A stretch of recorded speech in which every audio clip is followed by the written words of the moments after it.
Bonjour à tous. Sur ce dessin, je vais essayer de vous expliquer le dégrossissement de la contre-fiche par la méthode de rémunéré. Après, sur le même dessin, on fera le dégrossissement de la contre-fiche par la méthode de pas. Du coup, vous arrivez sur ce dessin-là. Moi, pour m'avancer, mais comme d'habitude, par rapport aux chambrées d'élévation, c'est-à-dire les chambrées chevrons et panne, de ces chambrées qui sont à l'élévation, je les renvoyer au sol pour pouvoir tracer ensuite les pas de mon arrêtier et les lignes de chambrée en élévation au niveau de mon arrêtier.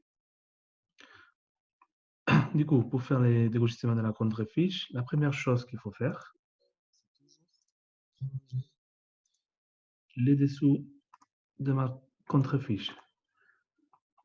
Le dessous de ma contre-fiche, il va venir rencontrer ma ligne d'axe et ma ligne de lattice.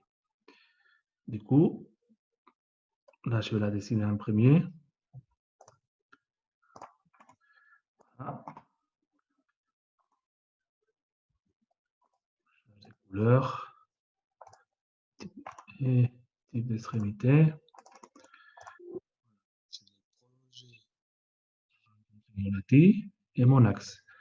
Quand ma ligne du dessous de contre-fiche vient rencontrer ma ligne d'axe dans la partie basse, ça crée par rapport à la ligne de trave une distance. Cette distance-là, moi je l'appelais A. Et ça a une valeur de 0,25. Et quand cette ligne-là, elle vient rencontrer mon dessus ou mon lattice, je prends perpendiculaire et je crée une ligne de rémunéré. Je vais changer la couleur également.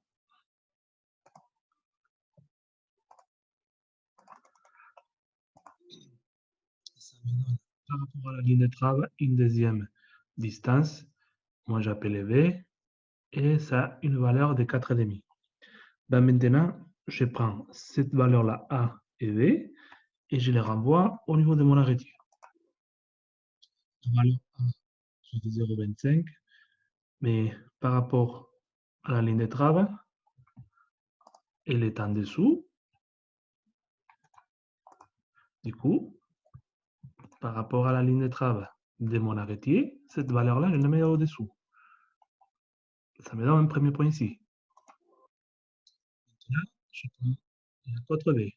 La cote V, elle est depuis la ligne de trave vers le haut du couronnement, avec une valeur de 4,5. Du coup, ici, je mets 4,5 par rapport à la ligne de trave vers le dessus. Là, je viens de dire que j'ai 4,5. Et ici,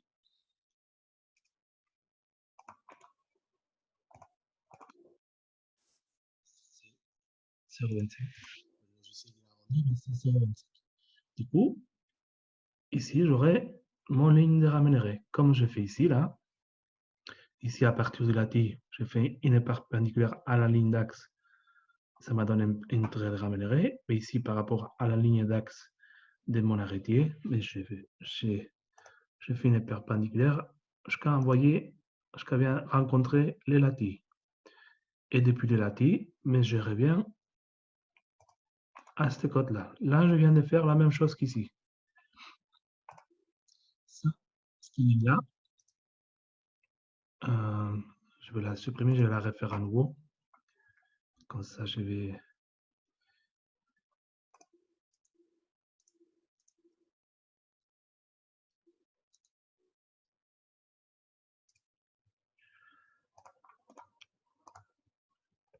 couleur bleue. Et l'autre ligne qui les ramènerait de ma contre-fiche, ici, couleur bleue. Cette ligne-là que je viens de créer ici, ça, c'est les dégauchines. Ça, c'est la directrice de la contre-fiche d'arrêtier. Mais ma contre-fiche d'arrêtier, comme vous allez voir après sur la 3D, elle ne se place pas à l'axe, sinon elle se place à la face. Du coup, ma face d'arrêtier, ici sur l'élévation, c'est représenté par quoi? Cette ligne-là, ici, ça c'est mon axe. Ah, on voit bien l'axe, la pointe c'est toujours l'axe, je remonte perpendiculaire, c'est l'axe. Et la face, c'est quoi? La face, on est bien d'accord que la face d'arrêtier, c'est cette ligne bleue qui est ici. Du coup, la ligne du délardement représente la face de l'arrêtier. Du coup, une fois que j'ai fait cette ligne-là, la ligne directrice, je me décale en parallèle jusqu'à la face d'arrêtier.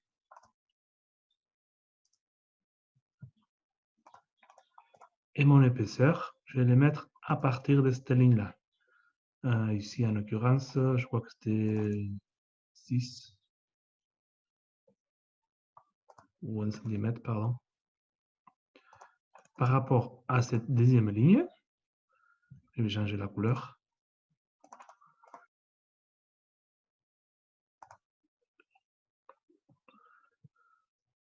Je mets une retombée de 6 cm,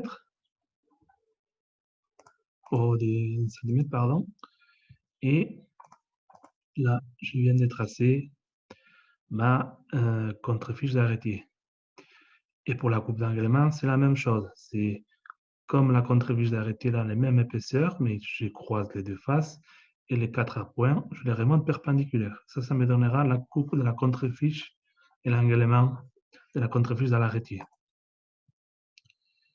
Bon, je fasse tout ça. Je vous partage mon dessin en 3D.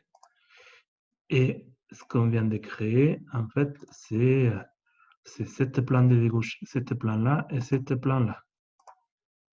Je ne sais pas si ça vous arrivez à les voir. C'est ma contrefiche d'arrêtier. C'est pas ça, pardon. Ça là. Et si je fais une vue par bout, je prends la contrefiche d'arrêtier, la contrefiche de ma demi-ferme et mes deux plans de dégauchissement.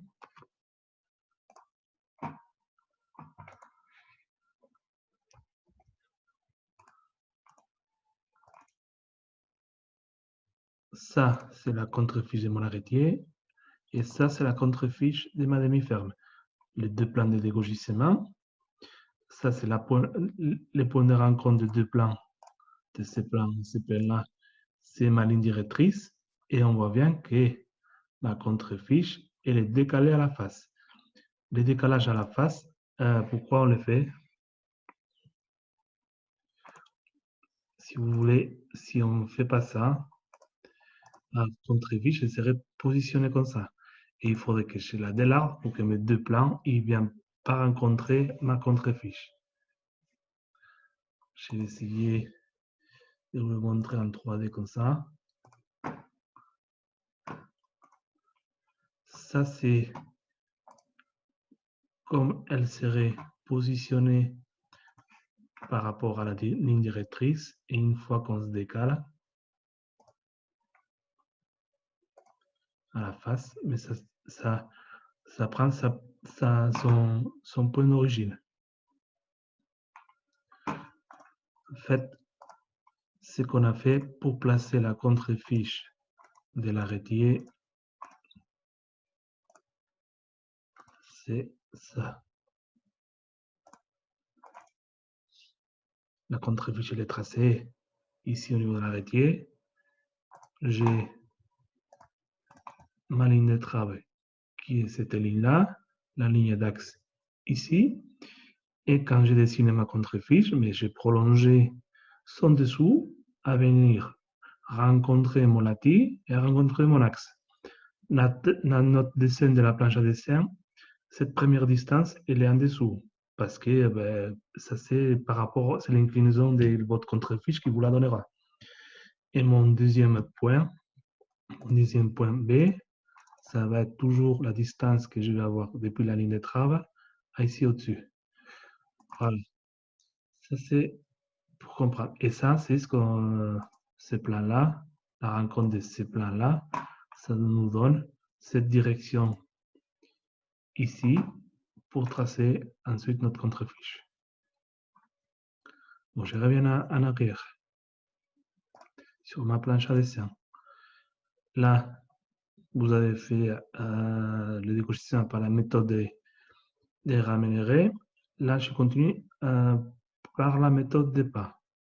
Pour la méthode des pas, il faut toujours renvoyer les points par rapport à la ligne d'étrave. Du coup, la méthode de pas, c'est quoi? C'est pareil que tout à l'heure. Une fois que vous avez dessiné la contrefiche, vous prolongez les dessous de la contrefiche, mais ici, vous allez vous arrêter au niveau de la ligne d'étrave. On est bien d'accord que ça, c'est un plan au niveau 0.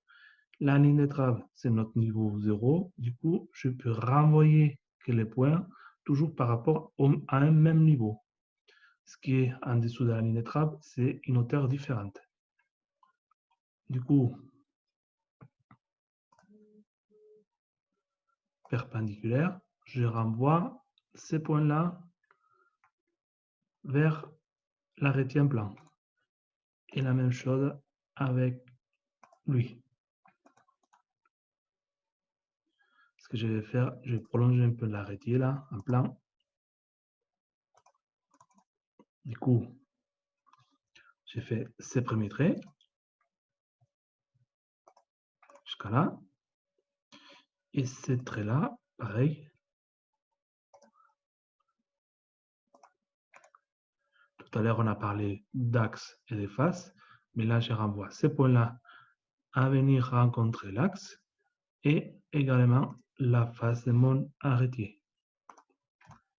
Et ici, pareil, les points ramèneraient au niveau du lattice, je les renvoie un coup à la face, un coup à l'axe. Et ensuite, ces deux points-là, et ces deux points-là, je les remonte en perpendiculairement à la ligne d'axe, ou à la ligne de trappe, pardon.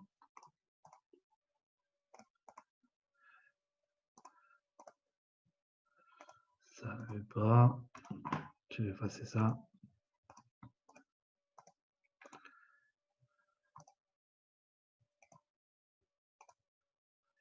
Et